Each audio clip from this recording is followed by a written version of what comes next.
The Supreme Court of India, in the matter of Old Jalukai Village Council versus Kakiho Village, directed the state authorities to reissue a public notice regarding recognition of respondent number one's village and exhaustively consider all objections which may be raised from every quarter, including that of appeal. A period of 6 months was provided to state to complete said process and take a call on whether recognition must be granted to respondent number one's village or not. Non-adherence to this timeline would be viewed strictly. Court concluded that it cannot be said that procedure envisaged in two office memorandums dated 22 March 1996 and 1st of October 2005 was complied with in present case. Furthermore, court said we are of view that inter-district boundary dispute had no nexus whatsoever with issue of recognition of respondent number one's village.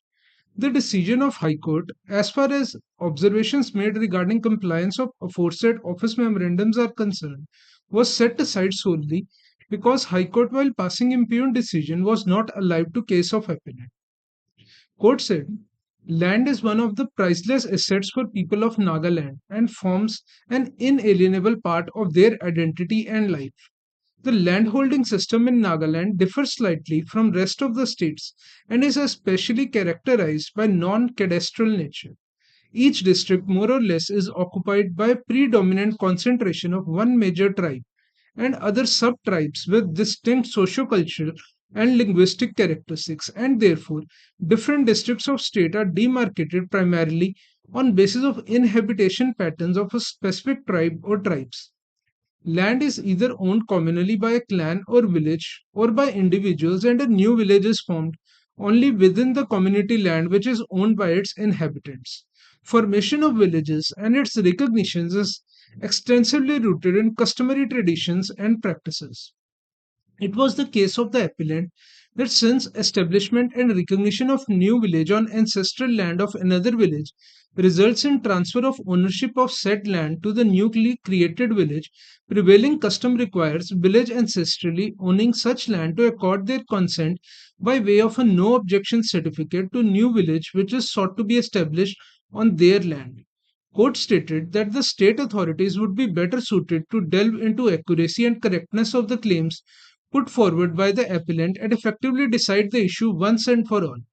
The courts face, for the lack of a better word, real impediment in deciding such complex disputed questions of fact which are involved in present litigation, especially at this stage. It would be apposite to mention that courts must also not bear burden of what is a responsibility cast upon state and entrusted to executive decision making. Court said we appreciate that state has refrained from adopting completely adversarial stand on present issue. But it must not be forgotten that state is duty bound to carry out its role as administrator and ensure that proper governance of its districts and villages do not suffer as a result of it embracing such a non-confrontational role instead. In face of a conflict, state must delicately balance its function as a mediator but also as an authority while seamlessly morphing into either role as per demands of situation before itself.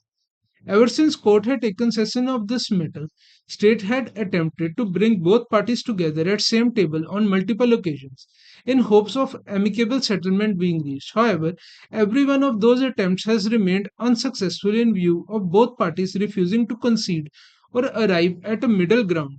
In such a scenario, only option that is with the state is to consider stand taken by both parties on merits from an objective point of view and implement decision without hesitation. We say so because alternative protecting the present impasse and maintaining this limbo is equally, if not more, undesirable, said the court. The counsel for appellant also submitted that respondent number one, currently being unrecognized, would be entitled to avail certain benefits which are due to them from parent village, namely the Khumishi A village belonging to Asito subdivision of the Zunepoto district. The aforesaid may be true in terms of availing benefits like obtaining free tree saplings under scheme of forest department, free fruit saplings from horticulture department, free vegetable saplings, farming machinery, tools from agriculture department, free saplings of cash crops, local spices from land resources department, and access to several food security schemes under food and civil supplies department. These benefits, not requiring existence of permanent structures and being easily transportable, can be availed by sharing proceeds of what is made available to parent village or neighboring village on a mutual consent basis for interim period. However, other essential facilities like construction of roads, health infrastructure, school, and other benefits that would be made available on creation of a village development board still remain denied to respondent number one's village since they require a separate and considerable amount of fund allocation on part of the state along with erection of permanent structures. It is keeping this in mind that Supreme Court urged the state authorities to take a final call